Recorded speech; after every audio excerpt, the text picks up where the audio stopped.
Hello दोस्तों, तो बढ़ते हैं इस सीरीज के सेकंड एपिसोड की तरफ। एपिसोड की शुरुआत में हम देखते हैं जहां बुयान ने आकर शिंजी को हक कर दिया ताकि वो लड़के इसे ना देख पाए, मगर उसे कुछ समझ नहीं आती कि आखिर मुझे होल्ड किसने किया। वो उसे खुद से दूर कर ही रही थी कि बुयान बोला खामोश रहो अगर तुम मरना नहीं चाहती। उसकी आवाज सुनकर शिंजी सोचने लगी कि ये तो बुयान है, मेरा ऑर्डरी हस्बैंड। वो लड़के भी इसे ढूंढते हुए इन दोनों को देख तो लेते हैं, मगर यंग कपल समझकर इग्नोर करते हुए चले गए। बुयान ने अभी भी इसे होल्ड करके रखा था। शिंजी बोली कि वो लोग चले गए हैं, अब तुम मुझे छोड़ सकते हो। उसे छोड़ने के बाद बुयान कहने लगा कि इस तरह की ड्रेसिंग करके तुम बार में डांस कर रही थी, क्या ये है तुम्हारी वो काइंडनेस और जेंटलनेस? मेरे ख्याल से मुझे हमारे कोऑपरेशन के बारे में दोबारा सोचना चाहिए। मगर शिंजी तो ऐसा कुछ भी नहीं चाहती। कहने लगी कि हस्बैंड देखो, मुझे चोट लगी है, मेरा खून बह रहा है और आपको मेरी फिक्र ही नहीं हो रही। इसके बाद बुयान उसे उठाते हुए घर ले जाने लगा। यहाँ शिंजी उसे कहती है कि क्या तुम्हें किसी ने बताया नहीं कि तुम गुस्से में भी कितने क्यूट लगते हो? बुयान कहने लगा कि बस अभी अभी ही एक लड़की ने बताया, क्योंकि वो जानता था कि शिंजी उसे मक्खन लगा रही है। घर में लाने के बाद वो शिंजी के जख्म पर मेडिसिन लगाता है, जहाँ शिंजी कह रही थी कि आराम से लगाओ, मुझे पेन हो रहा है। बुयान कहने लगा कि पहले तो तुम मुझे ये बताओ कि तुम वहाँ बार में कर क्या रही थी? जिस पर शिंजी तो ऐसे दिखा रही थी जैसे मैं जानती ही नहीं कि तुम किस बार की बात कर रहे हो, शायद तुमने किसी गलत इंसान को देख लिया हो। जिस पर बुयान गुस्से में उसके करीब चला गया, उसके जख्म को भी टैप करता है ताकि वो सच बता दे, पर शिंजी ने कुछ भी सच नहीं बताया। बस वो इतना कहती है कि क्या तुम्हें मुझ पर रहम नहीं आ रहा? रहम तो उसे इस पर बहुत आ रहा होता है, इसलिए छोड़ दिया। कहने लगा कि तुम जिससे बात कर रही थी, तुम कैसे कह सकती हो कि वो कोई अच्छा लड़का होगा? तुम्हें पता नहीं कि आजकल के लड़के कितने फ्लर्टी है? शिंजी ये सुनकर कहने लगी कि लड़के फ्लर्टी है या फिर तुम जेलस हो रहे हो? बुयान इसका जवाब दिए बगैर वहाँ से चला गया, मगर दिल ही दिल में सोच रहा था कि जो रिश्ता शिंजी के लिए सिर्फ एक कॉन्ट्रैक्ट है, मैं उसे इतना सीरियस क्यों ले रहा हूँ। एक सीन अगली सुबह का दिखाया गया, जहाँ डॉक्टर ने शिंजी को बताया कि तुम पैसों का बंदोबस्त करो, हमें तुम्हारे ग्रैंडपा की सर्जरी करनी होगी। शिंजी के पास तो इतने पैसे नहीं होते। उसने अपने अंकल मिस्टर लू को कॉल करके बताया कि ग्रैंडपा को ब्रेन कैंसर है, उनकी सर्जरी के लिए हमें पैसे चाहिए। लेकिन वो कोई मदद नहीं करते, क्योंकि उनका मकसद तो सिर्फ जायदाद लेना था। वो चाहते हैं कि जल्द से जल्द ग्रैंडपा इस दुनिया से चले जाए। जिसके बाद शिंजी ने उसी इंस्पेक्टर को कॉल किया, उन्हें अपने ग्रैंडपा के बारे में बताया और ये भी कि मुझे बार की फी पे कर दो। पैसों का बंदोबस्त तो हो गया, मगर इसके बाद डॉक्टर ने बताया कि तुम जानती हो ना कि तुम्हारे ग्रैंडपा ट्यूमर के लास्ट स्टेज पर पहुंच गए। अगर तो तुम चाहती हो कि तुम्हारे ग्रैंडपा की सर्जरी सक्सेसफुली हो जाए, तो डॉक्टर हाउसू को अप्रोच करो, जो कि जूजिन की फैमिली से है। अब ये शिंजी के लिए एक नया मसला बन गया, क्योंकि इसके लिए तो उसे जूजिन की भीख मांगनी होगी। नेक्स्ट सीन में जूजिन को उसी लड़के के साथ बार में दिखाया जाता है, जहाँ वेटर ने आकर बताया कि बाहर कोई मिस शिंजी आपसे मिलने के लिए आई है।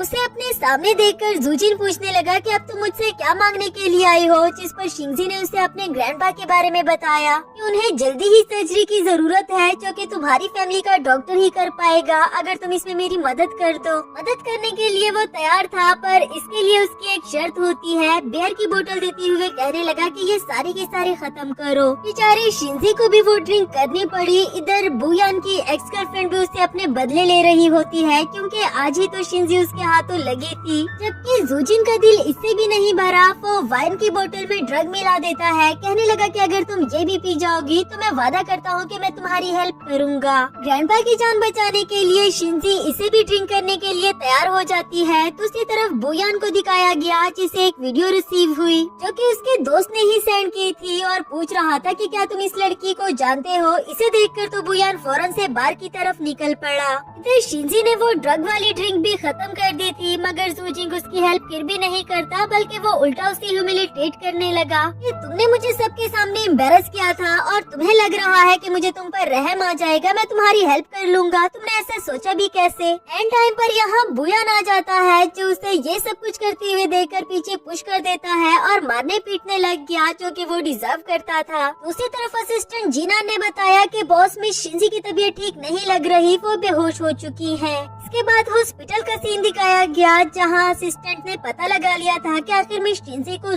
दूजिन के पास क्यों जाना पड़ा। इस पर बुयान ने उसे कहा कि तुम जल्द से जल्द उसके ग्रैंडपा के लिए कोई अच्छा सा डॉक्टर अरेंज करो। अगले सीन में शिंजी को होश आता है, जो अपने सामने बुयान को देखकर कहने लगी कि मैं यहाँ कैसे, मैं तो कल रात बार में थी ना, और मेरे ग्रैंडपा वो कैसे है, मुझे उनके पास जाना है। बुयान बोला कि तुम फिक्र नहीं करो, मैंने उनके लिए डॉक्टर का बंदोबस्त कर दिया। लेकिन मुझे गुस्सा आ रहा है, तुम मुझे यूजलेस समझती हो, मतलब कि तुम्हारी नजर में मेरी कोई भी वैल्यू नहीं, मैं किसी भी काम का नहीं हूँ। अगर तुम मुझे अपना हस्बैंड समझती तो बजाय उस दूजिन के पास जाने के तुमने मुझे क्यों नहीं बताया, ये काम मैं भी तो कर सकता था। शिंजी ने जब देखा कि बुयान को इस बात पर गुस्सा आ रहा है तो कहने लगी कि अच्छा ना, माफ कर दो, आइंदा इस तरह नहीं होगा। देखो ना, मुझे स्टमक एक हो रहा है, हस्बैंड प्लीज। बुयान जानता था कि मेरा मूड बेटर करने के लिए वो प्रिटेंड कर रही है। कहने लगा कि झूठी हो तुम, ये नाटक करना बंद करो। नेक्स्ट सीन में ग्रैंडपा की सर्जरी हो चुकी थी। डॉक्टर ने शिंजी को बताया कि बुयान का शुक्रिया अदा करो क्योंकि वो ही सही टाइम पर डॉक्टर को अरेंज कर पाया। शिंजी को काफी अच्छा लगा, उसने बुयान का शुक्रिया अदा किया। साथ ही उससे एक और हेल्प भी मांगती है कि ग्रैंडपा के सामने तुम मेरा पार्टनर बनकर जाओ, इस पर वो भी मान गया। दोनों ही खुशी खुशी से ग्रैंडपा के पास जाते हैं। शिंजी उनको यकीन दिला रही थी कि अब आप बिल्कुल ठीक हो जाएंगे। ग्रैंडपा भी जानते हैं कि उनकी जिंदगी बचाने वाली सिर्फ शिंजी ही बची है, बाकी तो सब उनकी जायदाद चाहते थे। शिंजी बुयान को हैप्पी फेस के साथ ग्रैंडपा से इंट्रोड्यूस करवाती है अपना हस्बैंड कहकर, ताकि उन्हें इस बात का दुख ना हो कि मैंने शादी नहीं की। वो भी बुयान को देखकर उसकी पर्सनैलिटी को अप्रिशिएट कर रहे थे, लेकिन उन्होंने शिंजी को कुछ रिपोर्ट्स लेने के लिए बाहर भेज दिया ताकि वो अकेले में बुयान से बात कर सके। उसके जाने के बाद ग्रैंडपा बुयान से कहते हैं कि तुम दोनों रियल कपल नहीं, मैं ठीक कह रहा हूँ ना, क्योंकि तुम दोनों जितनी मर्जी एक्टिंग कर लो मेरी आंखों से तो नहीं बच सकोगे। वो बोला कि ग्रैंडपा आपने ठीक कहा, हम आपकी नजरों से नहीं बच पाए क्योंकि आपका एक्सपीरियंस हमसे ज्यादा है, लेकिन मैं आपसे वादा करता हूँ कि अगर हम रियल कपल नहीं भी है तो एक दिन जरूर बन जाएंगे। तक शिंजी भी आ गई, जो ग्रैंडपा से कह रही थी कि आपकी रिपोर्ट ही बता रही है कि आप जल्दी ही ठीक हो जाएंगे और 100 साल तक और भी जिंदा रह पाएंगे। ग्रैंडपा बोले कि बेटा मुझे और जिंदा रहकर क्या करना, मैं बस तुम्हारी दादी के पास चले जाना चाहता हूँ, और वैसे भी तुम्हारे पास अब तुम्हारा हस्बैंड है ना। जिस तरह से बुयान ग्रैंडपा को रिलैक्स कर रहे थे कि मैं हमेशा शिंजी का ख्याल रखूंगा, इसे प्रोटेक्ट करूंगा, इधर शिंजी सोचने लगी कि मैं जानती हूँ ये एक्टिंग कर रहा है, लेकिन फिर भी इसके वर्ड्स मेरे दिल को क्यों लगे, क्योंकि ग्रैंडपा के बाद बुयान ही वो लड़का है जिसने शिंजी को प्रोटेक्ट करने की बात की। नेक्स्ट सीन में बुयान को उसके कजन ब्रदर ने कॉल की, जो शादी की मुबारकबाद दे रहा था और कहता है कि मैं डिनर करने के लिए तुम्हारे घर आ रहा हूँ। कॉल कटने के बाद बुयान ने शिंजी को भी बताया कि मेरा एक फैमिली मेंबर हमारे घर आ रहा है डिनर करने के लिए, उसका डिनर बना लोगी ना। बेचारे शिंजी के तो होश ही उड़ गए क्योंकि उसे जरा भी खाना बनाना नहीं आता, अब वो क्या करेगी। नेक्स्ट सीन में वो कुछ न कुछ बनाने की कोशिश तो कर ही रही होती है, साथ ही साथ उसे गुस्सा भी आ रहा था कि मुझे क्या जरूरत थी इसे ये कहने की कि मैं तुम्हारा घर भी संभालूंगी और तुम्हारा किचन भी। देखो तो सही, ये लड़का खुद कितने आराम से घूम रहा है, इसे जरा परवाह नहीं कि अपनी वाइफ की जाके हेल्प ही करवा दूं। तब तक यहाँ कजन ब्रदर भी पहुँच आया, जो अपनी नई भाभी को देखकर उन्हें कांग्रेचुलेशंस करता है, साथ ही वेडिंग गिफ्ट भी लेकर आया हुआ था। शिंजी उसके हाथ से गिफ्ट लेते हुए बोली कि भैया आप बुयान के साथ जाकर बैठ जाइए, मैं आपका डिनर प्रिपेयर करती हूँ। थोड़ी ही देर में शिंजी ने 2-3 किस्म के डिशेस बनाकर उसके सामने रख दिए, जिसे देखकर तो कजन ब्रदर के होश ही उड़ गए। कहने लगा कि ये डिशेस दिखने में कुछ अजीब क्यों लग रहे हैं। असल में वो बेचारा कहना चाहता था कि ये इतने बुरे क्यों बने हैं, पर वो ऐसे थोड़ी ना कह सकता था। बुयान भी डिशेस की शक्ल देखकर समझ गया था कि ये बिल्कुल भी अच्छे नहीं बने होंगे, पर अब वो इसकी बुराई थोड़ी ना कर सकता था, बल्कि वो अपने कजन ब्रदर को सर्व करने लगा। कहता है कि खाओ खाओ, देख क्या रहे हो। एक बाइट लेते ही उसने अपने मुंह से बाहर फेंक दिया। कहने लगा कि ये कितना कड़वा और साल्टी है। ब्रदर आप इसे कैसे खाते हो और इसे खाकर भी आप सरवाइव कर रहे हो, मैं तो आपको सल्यूट पेश करता हूँ। बुयान बोला कि ज्यादा बातें मत करो, खाना खाओ और जब तुम्हारा पेट भर जाए तो तुम यहाँ से जा सकते हो। अब वो बेचारा मजीद ये सब कुछ थोड़ी ना खा सकता था, वो तो फौरन से उठकर चला गया, ये कहकर कि बस बस मेरा पेट भर गया है। उसके जाने के बाद यहाँ बुयान इससे कहने लगा कि तुम तो कह रही थी तुम मेरा घर भी संभाल लोगी और किचन भी, क्या इस तरह संभालने की बात कर रही थी? बुयान भी ये कहकर चला गया। इधर शिंजी कहती है कि मुझे क्या, तुम खाओ या मत खाओ। नेक्स्ट सीन में शिंजी रूम में एंटर होती है, लेकिन चुपके छुपाते हुए, ऐसे ही जैसे वो कुछ छुपा रही हो, और यहाँ उसे बुयान ने भी देख लिया। उसने लगा कि क्या हुआ, तुम इतनी नर्वस क्यों हो, क्या तुम मुझसे कुछ छुपा रही हो? वो बोली कि नहीं तो, हालांकि छुपा तो वो रही थी। बुयान उसके हाथ से ले ही रहा था कि वो नीचे गिर गया। असल में ये शिंजी की प्राइवेट चीजें थी, इसलिए उसे नहीं दिखाना चाहती। फौरन उठाकर छुपा देती है। बुयान उसके करीब जाते हुए बोला कि क्या तुम मुझे सेड्यूस करना चाह रही थी? फिर खुद ही उसे किसिस करने लगा। इधर शिंजी दिल ही दिल में सोच रही थी कि मैं तो ऐसा कुछ भी नहीं चाहती, ये पागल हो गया है क्या? और वो इसके कान में कहता है कि मैं तुम्हें खा थोड़ी ना जाऊंगा जो तुम इतना नर्वस हो रही हो। शिंजी कहती है कि तुम पागल हो गए हो क्या, हटो मेरे आगे से। ये कहकर वो वहाँ से चली गई और इसी के साथ हमारा ये वाला एपिसोड भी खत्म हुआ। हेलो दोस्तों, तो बढ़ते हैं इस सीरीज के थर्ड एपिसोड की तरफ। एपिसोड की शुरुआत में हम देखते हैं जहां ग्रैंडपा के नाम जितने भी शेयर्स थे वो उन्होंने शिंजी के हवाले कर दिए। वो कहते हैं कि अब कंपनी का सारा बोझ तुम्हें संभालना होगा। शिंजी ये बोझ उठाने के लिए रेडी तो नहीं होती, पर ये ग्रैंडपा की ख्वाहिश थी क्योंकि मिस्टर लुइस काबिल नहीं कि उन्हें ये शेयर इनहेरिट कर दिए जाए। तो शिंजी को भी उनकी ख्वाहिश के आगे घुटने टेकने पड़े कि मैं इस कंपनी को जरूर संभालूंगी। असिस्टेंट माओ से कहने लगी कि तुम आज कंपनी में मीटिंग अरेंज करवा दो, मैं सभी शेयर होल्डर्स से मिलना चाहती हूँ। नेक्स्ट सीन में वो एक धमाकेदार एंट्री के साथ कंपनी पहुँच जाती है, जहाँ सभी स्टाफ मेंबरों से देखकर हैरान होते हैं कि इतने टाइम बाद हमने फर्स्ट लेडी को कंपनी में देखा। तब तक सेकंड लेडी जियावे भी पहुँच जाती है, जो शिंजी से कहने लगी कि पहले तो कभी तुम्हें यहाँ पर आने की फुर्सत नहीं मिली, आज तुम अचानक से कैसे यहाँ आ गई हो? शिंजी उसे करारा जवाब देती हुए कहती है कि तुम अपने काम से काम रखो, इससे पहले कि मैं तुम्हें कंपनी से निकाल बाहर करूँ। जिस पर उसे काफी ज्यादा गुस्सा आ गया, पर अब वो उसे कह भी क्या सकती थी। इसके बाद शिंजी मीटिंग में पहुंची, जहां मिस्टर माओ ने इसे इंट्रोड्यूस करवाया सबसे बड़े शेयर होल्डर कहकर। मिस्टर लू को सुनकर काफी ज्यादा गुस्सा आ जाता है कि मैंने इस कंपनी को बनाने के लिए क्या कुछ नहीं किया, और आखिर में डैड ने सारे शेयर होल्डर्स इसके हवाले कर दिए। लेकिन जहाँ बाकी शेयर होल्डर्स को कोई मसला नहीं था, वहाँ मिस्टर लू भी क्या ही कह सकता है, इसलिए उसे भी शिंजी को एक्सेप्ट करना पड़ा। यहाँ शिंजी दिल ही दिल में सोच रही थी कि तुम सबकी वजह से मेरी मॉम की डेथ हुई, क्या तुम लोगों को लगता है कि मैं तुम लोगों को तुम्हारे इरादों में कामयाब होने दूंगी? मीटिंग के बाद जियावे शिंजी पर तंज करते हुए बोली कि तुम्हें क्या लगता है कि ग्रैंडपा तुम्हें सपोर्ट कर रहे हैं तो तुम मेरी बराबरी कर पाओगी? ऐसा कभी भी नहीं होने वाला। जवाब में वो बोली कि तुम्हारी बराबरी कौन करना चाहता है, मैं तुमसे कहीं ज्यादा बेटर हूँ और बन कर दिखाऊंगी। यहाँ से जाने के बाद शिंजी असिस्टेंट माओ से पूछ रही थी कि आखिर ये जियावे इतनी इतरा क्यों रही थी, इसके पास ऐसा क्या खजाना छुपा हुआ है? वो बोला कि फिलहाल कंपनी में कुछ फाइनेंशियल क्राइसिस चल रहे हैं, जिसके लिए मिस जियावे ने कुछ कंपनी से हाथ मिला रखा है ताकि उन्हें हेल्प मिल सके। अगर तो ऐसी ही बात है, फिर शिंजी भी इस इंडस्ट्री की सबसे बड़ी कंपनी से राब्ता करके सभी शेयर होल्डर्स को अपने साइड पर करना चाहती थी। इन्फॉर्मेशन देखने पर उसे पता चला कि वेंटिंग ग्रुप सबसे बड़ी कंपनी है, पर मसला ये है कि उसका सीईओ अभी तक माइस्टीरियस है, यानी कि कुछ ज्यादा लोग उसके बारे में नहीं जानते और न ही वो लोगों के सामने आना पसंद करता है। खैर जो भी था, चाहे उसे मिलना मुश्किल है या आसान, लेकिन शिंजी तो उनसे मिलना चाहती थी। नेक्स्ट सीन में वो अपने असिस्टेंट माओ के साथ एक 5 स्टार होटल पहुंची, जो कि बहुत ही ज्यादा एक्सपेंसिव था, लेकिन वो सीईओ यहीं पर मिल सकता है, इसलिए यहाँ पर जाना बेहतर होगा।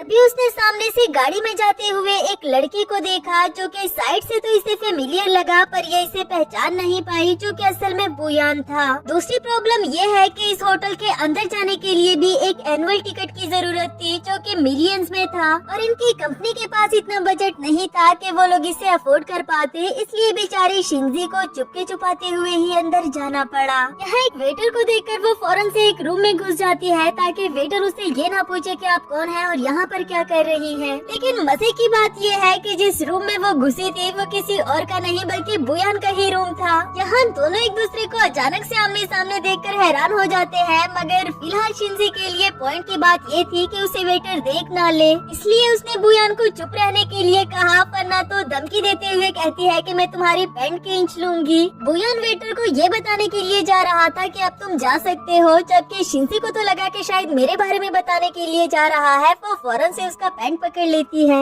बुयान भी उसे साइड पर पुश करते हुए कहता है कि अगर तो तुम खामोश रही तो बच सकती हो, वरना तो मैं भी तुम्हें नहीं बचाऊंगा। वैसे जहाँ तक मुझे याद है तो तुम मेरे रूम में घुसी थी और मेरे बाहों तक भी पहुँच आई। बताओ तो सही, चाहती क्या हो तुम? क्या मुझे फॉलो कर रही थी? वो बोली कि हम कपल जरूर है, पर इसका मतलब ये नहीं कि मैं हर जगह तुम्हें फॉलो करती रहूं। और वैसे भी मैं यहाँ तुम्हारे पीछे नहीं आई थी, बल्कि मैं यहाँ वेंटिंग ग्रुप के सीईओ से मिलने के लिए आई हूँ, क्योंकि उसने मेरी फ्रेंड को चीट किया था, इसलिए मैं उसे सबक सिखाना चाहती हूँ। वेंटिंग ग्रुप का सीईओ कोई और नहीं बल्कि बुयान ही होता है। कहने लगा कि तुम 100% श्योर हो ना कि ये बात सच है, या वैसे ही उस बेचारे के पीछे जा रही हो? शिंजी बोली कि क्या तुम जेलस हो रहे हो कि मैं उस सीईओ को देखने के लिए जा रही हूँ जिसे देखने के लिए हजारों लड़कियाँ मरती है? मगर बुयान कहता है कि नहीं, बिल्कुल भी नहीं, मुझे तो इससे कोई भी मसला नहीं, तुम उसे मिलने के लिए जा सकती हो। साथ ही उसे फोर्सफुली किस करने लगा, क्योंकि वो सीईओ भी बुयान ही तो था। मगर शिंजी गुस्से में उसे नेल से कट करते हुए वहाँ से चली गई। जाते जाते उसे असिस्टेंट जीनान देख लेता है। उसे भी समझ नहीं आई कि आखिर ये ऐसे भाग क्यों रही है। खैर आगे आते हुए उसे वो फाइल मिली जो कि शिंजी से ही यहीं पर गिरी थी, और वो उसे उठा लेता है, अपने बॉस के पास लाने लगा। बॉस के नेक पर स्क्रैचेस देखकर पूछने लगा कि बॉस ये क्या हुआ है आपको, आप जख्मी क्यों हो? जिस पर वो बोला कि कुछ नहीं, बस बिल्ली ने स्नैच कर दिया था।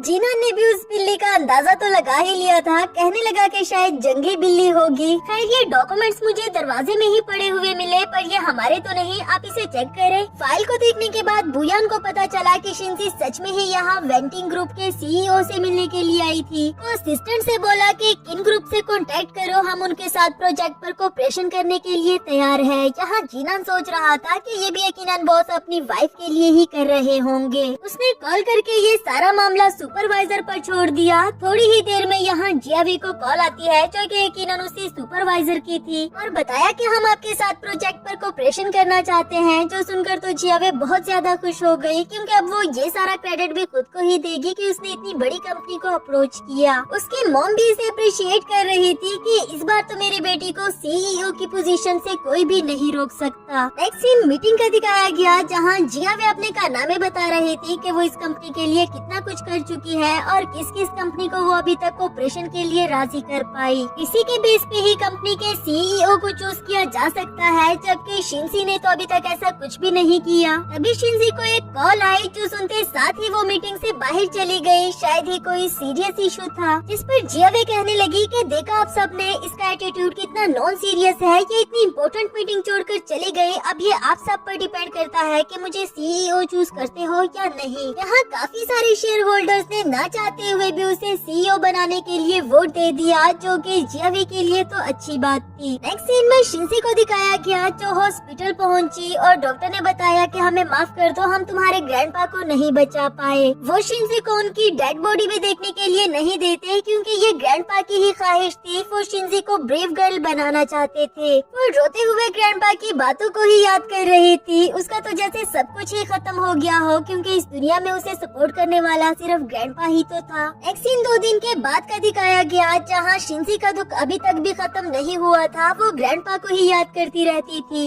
असिस्टेंट माओ कहने लगे कि मिस आप पिछले 2 दिन से नहीं सोई, ना ही आपने कंपनी का कोई हाल अहवाल लिया। आपको अब नॉर्मल लाइफ की तरफ वापस आना चाहिए, क्योंकि ये बहुत जरूरी है। तभी वहाँ जियावे आती है, जो कि इसे टॉन्ट मारने के लिए ही आई थी कि कब तक तुम उसके जाने का दुख मनाती रहोगी। वैसे मैं तुम्हें यहाँ ये बताने के लिए आई थी कि इन डॉक्यूमेंट्स में साफ साफ लिखा है कि बहुत पहले ही ग्रैंडपा ने सारे शेयर्स मेरे और मेरी मॉम के नाम कर दिए थे। असिस्टेंट माओ जानता था कि ऐसा कुछ भी नहीं। शिंजी भी कहने लगी कि तुम्हें क्या लगता है, तुम जो भी कहोगी मैं उसको यकीन कर लूंगी। फिर जियावे कहती है कि तुम यकीन करो या ना करो, बस अपना और इस बुड्ढे का सारा सामान उठाओ और निकलो यहाँ से। जैसे ही उसने ग्रैंडपा की पिक्चर नीचे फेंक दी, इस पर शिंजी को गुस्सा आ गया। वो उसे थप्पड़ मारते हुए बोली कि अभी के अभी ग्रैंडपा से माफी मांगो। बच्चों, जियावे तो मर के भी नहीं करने वाली, इसलिए शिंजी और उसके बीच में थोड़ी देर के लिए हाथापाई होती है कि ग्रैंडपा ने तुम लोगों के लिए क्या कुछ नहीं किया और तुम उनके लिए इस तरह के अल्फाज यूज कर रही हो।